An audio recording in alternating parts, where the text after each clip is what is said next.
Welcome to the Slop Temple. We pray this video helps. In this video, I will explain how to use your LLC to buy a house. Using a limited liability company for real estate offers several key advantages. First, it provides a strong layer of personal liability protection, separating your personal assets from business risks. This structure can also streamline estate planning and potentially offer significant tax benefits. Furthermore, an LLC can enhance your privacy, keeping your personal name off public records for property ownership.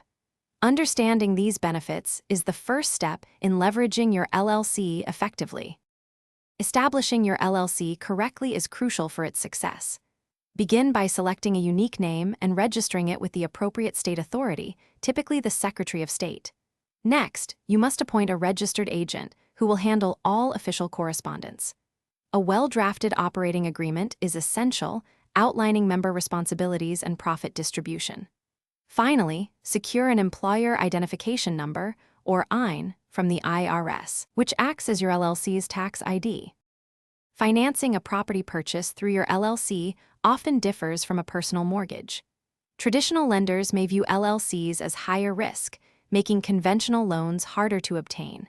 Instead, explore commercial loans or work with portfolio lenders who specialize in business entities. Seller financing, where the seller acts as the bank, or private money loans from individual investors, are also viable options. Be aware that you will likely need to personally guarantee the loan, even with an LLC.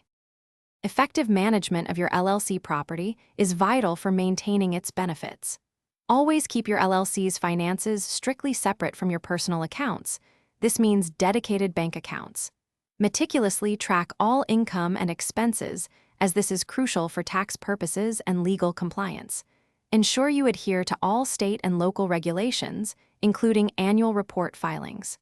Finally, periodically review and update your operating agreement to reflect any changes in ownership or strategy. Thanks for watching.